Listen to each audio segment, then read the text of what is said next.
On behalf of her family, thank you all for being here to honor and celebrate ARACELI Joson CRUZ. Mama loved to cook. She would make us amazing Filipino feasts. She loved to feed everyone, and she would always put food on your plate, even if you were full. She loved her garden. She loved to spend hours there singing out in the fields of Parkton. Sometimes it would make us worry that she might get lost because she would be gone so long. She loved to talk. She was a great talker and a great storyteller.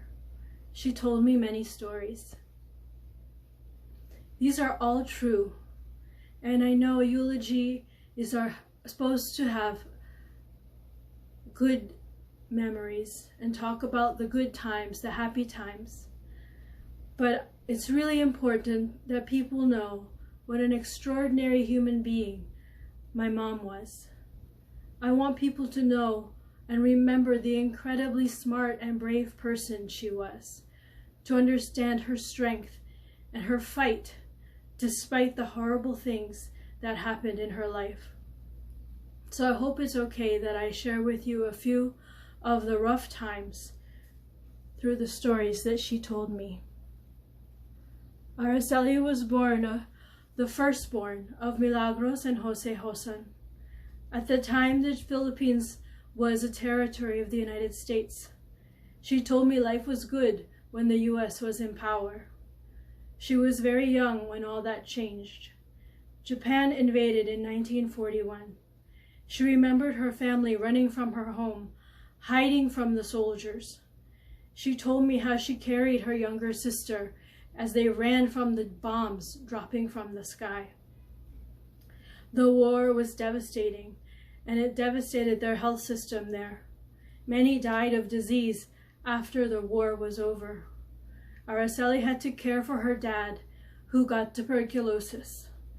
She remembered there was so much blood, and they were so worried for her mom, who was pregnant with the youngest. She was only 11 years old when her father passed away.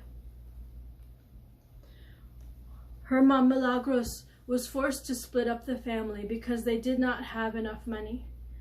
Zeli was sent to relatives to take care of twin babies. She loved to learn and was determined to finish school.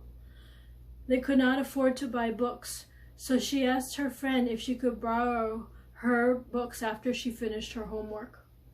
Zeli had to hurry up to complete the lessons so that she did not use too much lamp oil. She would help sell lottery tickets to make money, and was sent to the rice farm to sweep up any rice they dropped on the ground. Her childhood was hard, but Araceli persevered. She graduated second in her class. Her friend, who was kind enough to lend the books, was valedictorian. She got a job at a factory and put herself through university. The factory job did not provide her protection, and her hearing was permanently damaged. But she scrimped and saved because her dream was to buy a house for her mom and her siblings, and she did it. This was the beginning of her long, hard life. She endured so much more hardship in the Philippines as well as in the United States. But none of this mattered to Araceli. What mattered most to her were her children. She did everything she could to give us a better life.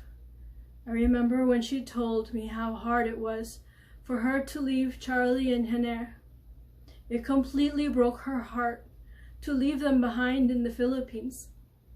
But she knew the only way that she would be able to take them there was for her to go herself and work hard and scrimp and save again until they could be together again. Her life was full of hard decisions. I remember when we were very young, I think Alicia was less than a year old, when Mom and Dad were forced to leave the three of us with relatives in Canada. My dad lost his job and both of them needed to go out to find work. It was hard on us kids, but now I realize it was 1,000 times harder for my mom because she loved us so much. When you're young, you imagine your parents are completely grown. You don't think of them as growing and changing like you are as a kid. But once you get to their age, you realize we are all always growing and changing, hopefully. And we're all doing the best we can. I remember my mom crying and hugging us goodbye. But as a child, all you understand is mom left us. And that can be hard to deal with. But then you grow up, you look back, and you realize everything mom did was for us. She sacrificed everything for us. She sacrificed her own happiness for us. This is me making amends, Mom.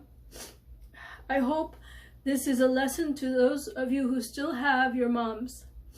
When mom says, do your homework, do it.